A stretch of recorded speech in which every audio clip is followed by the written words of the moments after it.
man convicted in the 2006 killing of a Russian journalist wins a pardon after serving in Ukraine. A man convicted in the 2006 killing of Russian investigative journalist Anna Politkovskaya received a presidential pardon after he did a stint fighting in Ukraine, his lawyer said. Sergei Kajikobanov was sentenced to 20 years in prison in 2014 for his role as an accomplice in the killing of Politkovskaya, 48. She worked for the independent newspaper Novaya Gazeta and wrote stories critical of Kremlin policies during the early years of President Vladimir Putin's term, the war in Chechnya and human rights abuses. She was shot and killed in the elevator of her Moscow apartment block, triggering outrage at home and in the West and emphasizing the dangers faced by independent journalists in Russia. Her death on October 7, Putin's birthday, led to suggestions the shooting, in which the Kremlin denied any role, was done to curry favor with the president.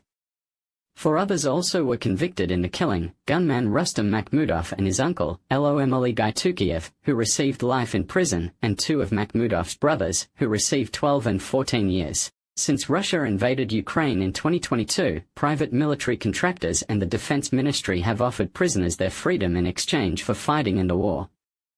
Kajikobanov, a former police detective, was released last year to fight in Ukraine and then signed a Defense Ministry contract to continue serving after his pardon, his lawyer Alexei Mikhalchik told the Associated Press.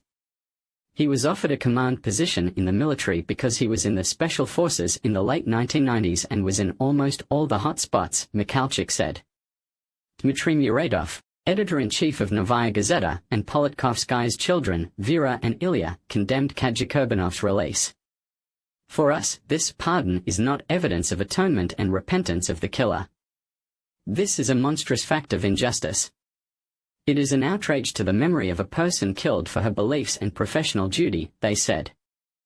Muradov said the victims in this case, the children of Anna Politkovskaya and the editors, were not told in advance about the pardon. They also slammed Russian authorities for using the law, according to its own perverted understanding, by giving long prison sentences to political opponents while setting murderers free. Muradov won the Nobel Peace Prize in 2021 but this year was declared by Russian authorities to be a foreign agent, continuing the country's moves to suppress critics and independent reporting. Kremlin spokesman Dmitry Peskov said earlier this month that convicts recruited to fight in Ukraine are worthy of pardons. Those sentenced, even on grave charges, shed their blood on the battlefield to atone for their crimes. They redeemed themselves by shedding blood in assault brigades, under bullet fire and shelling, he said.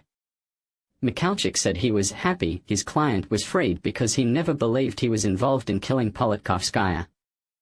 Muradov told the AP that while Kajikobanov was not the direct perpetrator of the murder of Anna Politkovskaya, no investigation has taken place to establish who was behind it. The person who ordered it is free, and the accomplice to the crime has been pardoned. This all that can be said about the protection of freedom of speech in Russia, he said.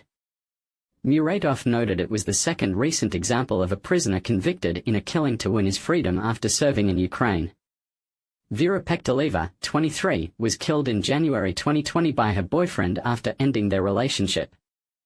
The man convicted in her death, Vladislav Karnius, was pardoned in April, according to lawyer and human rights advocate Arlena Popova. Pektoleva's family discovered Karnius was free when her mother saw online photos of him wearing camouflage and holding a weapon, Popova said on her Telegram channel. There is no justice. There is no law. There are no human rights. Nothing. Just total violence, Popova told AP in response to the news about the release of Kajikobanov.